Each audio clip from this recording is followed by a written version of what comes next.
Welcome to Orthodox World This Week, Orthodox News in Digital Space. I'm your host, Abel Matthew Alex. Let's see what happened in the Orthodox world last week.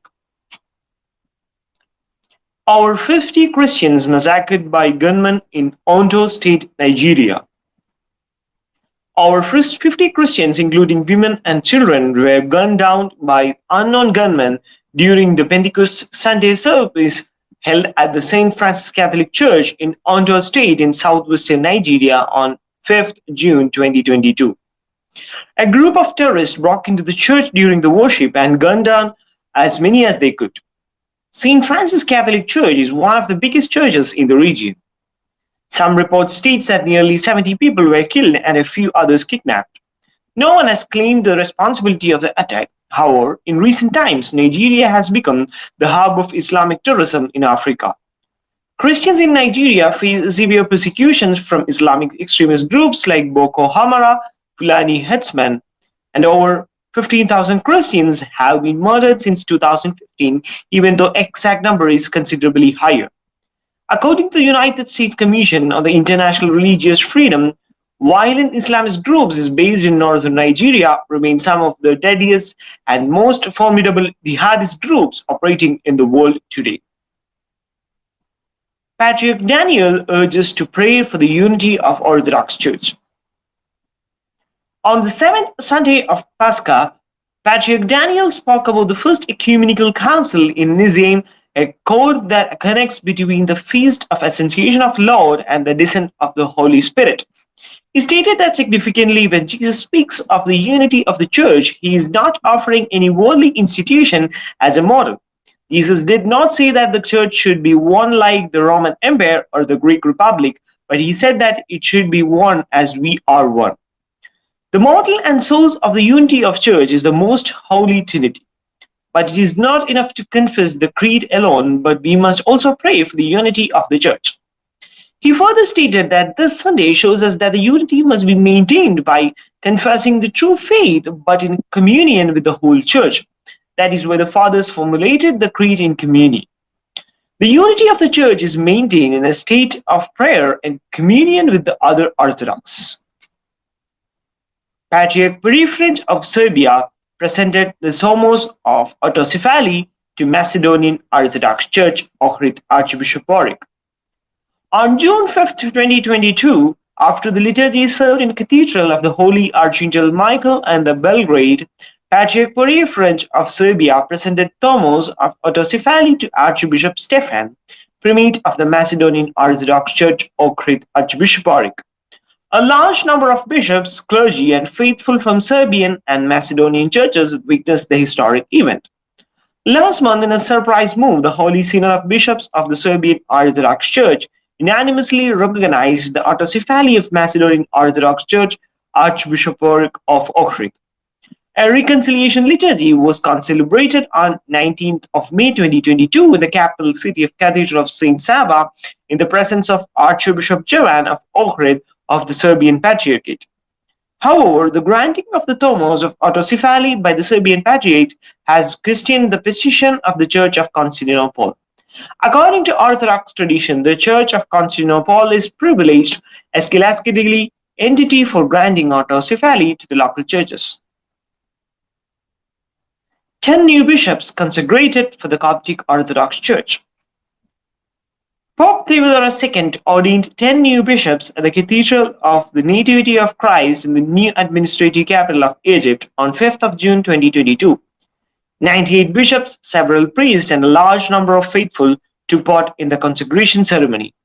The bishops were ordained during the Divine Liturgy, which comprised of the procession of the monks nominated for the episcopate, reading of the episcopal pledge, and granting of the episcopal service cloths. The newly consecrated bishops will be assigned to their respective monasteries, dioceses at the earliest. Vandalism and attack on Christian properties continue to take place in Jerusalem. Apart from the recent attacks on various Christian properties, churches, and chapels, the Jewish radicals broke into the chapel of Orthodox Patriarchate on the hill of Sion. They threatened the guard and they defiled the interior of the chapel, even though the Patriarchate has lodged a complaint with the concerned authorities, it seems that the Israeli judicial system is least bothered to grant justice to the church. On the 8th of June 2022, the Israel Supreme Court rejected the Patriarchate's attempt to counter the purchase of a property by Atret Kohanim from the Greek Orthodox Church through certain misconduct. The ruling was made in 2017. The Patriarchate stated that such a decision from the court was unfair by all means, as extremist Jewish groups continue to employ illegal methods to acquire Christian property in Jerusalem. Metropolitan Anthony appointed new chairman of the External Church Relations Department of the Russian Orthodox Church. Metropolitan Anthony of Syriacus and Western Europe is appointed as the new chairman of the Department of External Church Relations of the Moscow Patriarchate by the Holy Synod. He is also confirmed as a permanent member of the Synod of the Russian Church.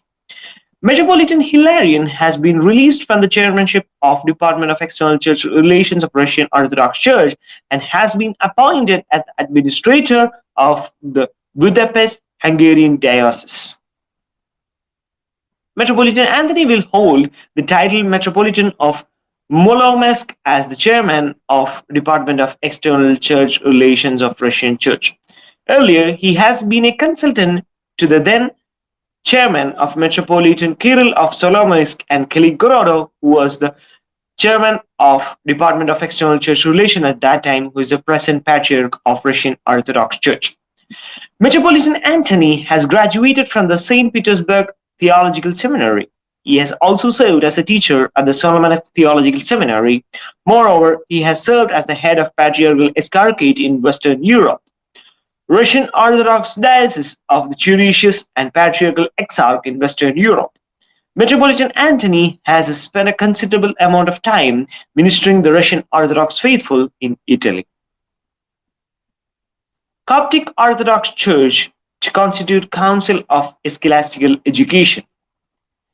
The closing plenary session of the Synod of Coptic Church was held on 9th of June at the Logos Center at the papal headquarters of Monastery of Saint Anaba Bishai in Wadi El Munturu, headed by Pope Theodorus II, with the participation of 120 members of the Synod out of 137.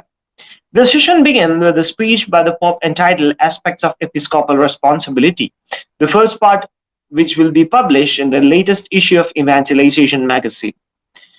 The Synod made a number of decisions based on the recommendation from its main committees. After the extensive penetration and discussions during the plenary session, which lasted for 4 hours, the most important decisions are as follows.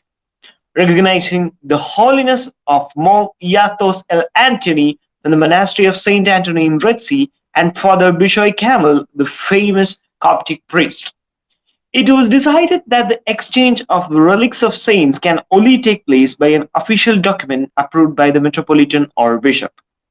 And it was decided to form a Council of Ecclesiastical Education and the Council of the Coptic Theological Academy. A list of people holding doctorate and master's degree will be submitted to the Secretariat of the Synod for the same. Pope also urged the members of the Holy Synod to pay attention in helping poor and underprivileged families to face economic crisis that is currently sweeping the world and to encourage micro-enterprises as an effective tool to confront this crisis. His Holiness noted the need for the diocese to pay attention to the issues of preserving the environment and climatic change through practical solutions.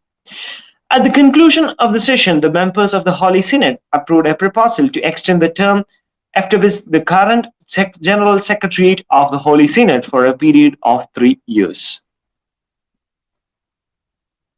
Moscow Patriarch receives Crimean Diocese under the jurisdiction, warns of schism in Ukraine.